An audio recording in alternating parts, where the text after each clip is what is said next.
Your Excellency, Michelle Bachelet, and the distinguished members of the Chilean delegation, Senate President Franklin Drilon, members of the Senate present, Speaker Feliciano Belmonte Jr., members of the House of Representatives present, Secretary Albert de Lozano, members of the Cabinet, Your Excellencies, Giuseppe Pinto, and Your Excellencies of the Diplomatic Corps, Ambassador Maria Consuelo Puet Reyes, Ambassador Jorge Montero, honored guests, ladies and gentlemen, good noon.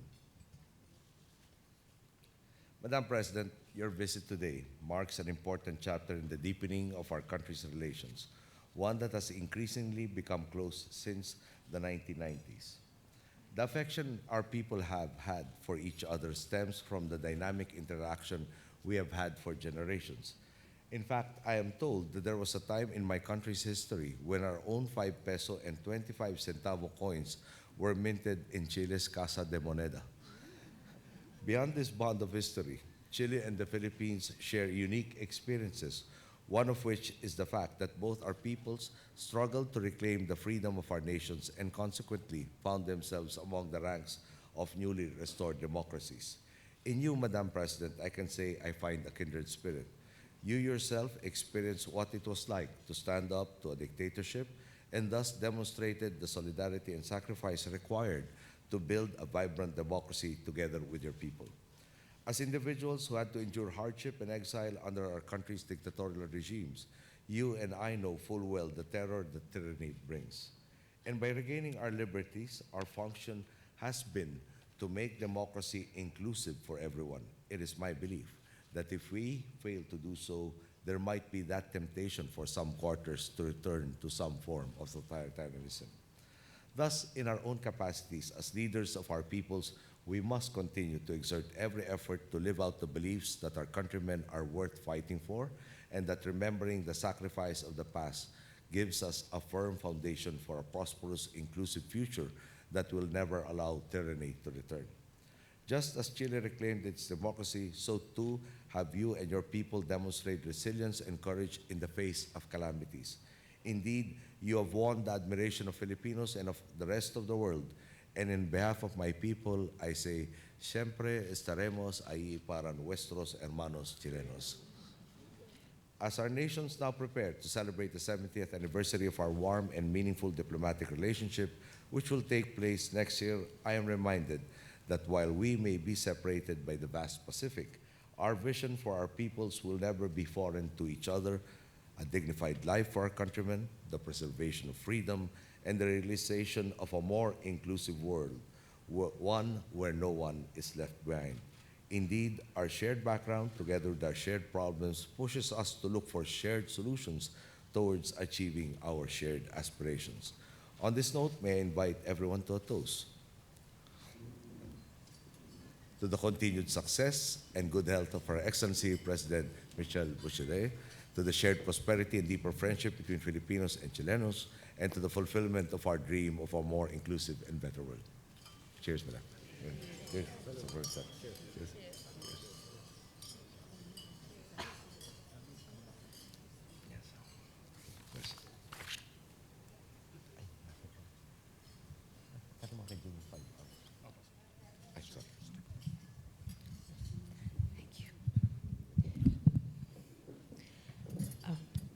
Mr. President, Benigno Aquino, Your Excellencies, first of all, I would like to thank you for the warm welcome you have given us in this beautiful palace of Malacañan.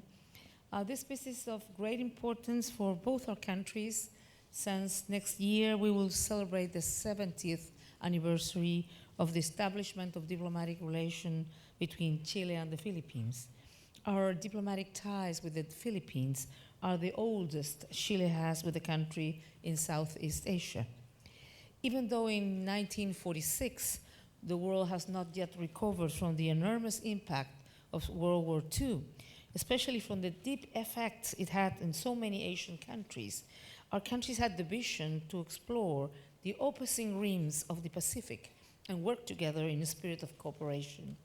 70 years later, the Pacific Rim has established itself as the most important area for trade and economic growth. As you said so correctly, Mr. President, Chile and the Philippines and Chile share common values, principles. We believe in democracy and human rights, in shared prosperity. And of course, that's why we are so happy to be here to look at what our history, common history has been, but also about the common challenges and how we can work together in these new challenges that we need to confront. Chile aims at being considered today as a bridge country, one that builds a consistently better relation between Latin America and Asia. Our active participation in APEC, being one of the founders of FEALAC, and our intention of having more intense interaction with ASEAN are the result of the process that Chile has carried out in terms of the connection with Asia in general and with the Philippines in particular. At the same time, we have witnessed the continuous growth of our country's economic relation, as well as the arrival of Filipino investment to our country. This is why we see with great enthusiasm the progress of the studies to establish some free trade agreement between Chile and the Philippines. But the process is complemented by a greater cultural closeness and the growing number of Filipino citizens who have chosen Chile as a place to live and develop. We can already recognize their kind faces and their wonderful cuisine.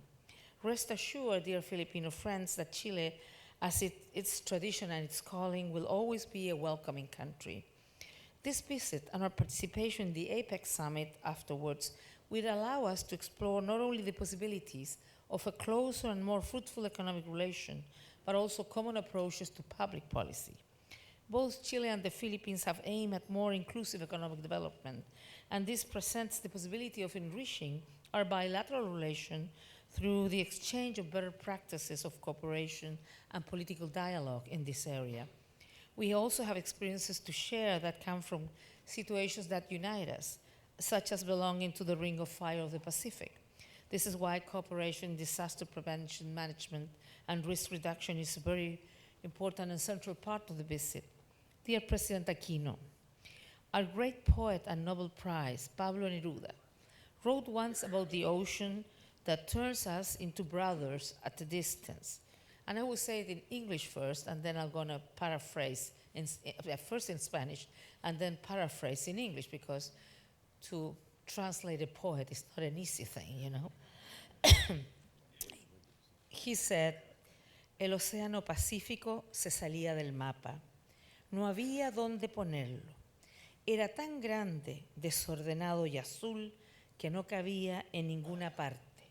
Por eso lo dejaron frente a mi ventana. Paraphrasing, the Pacific Ocean came out of the map. There was no place to put it. It was so big, wild, and blue that it couldn't be contained in any place. That's why they left it in front of my window. I hope that this window that looks out to our common ocean is also the window through which we see the future. I would like to thank you again for your kindness, courtesy, and the very warm reception you have given me and my delegation. I also thank for your invitation. I hope we could have you in Chile as soon as possible. And I want to make a toast to the friendship between Chile and the Philippines. Viva Chile, viva las Filipinas. Viva. Cheers, cheers, cheers, cheers, Mr. Speaker, cheers.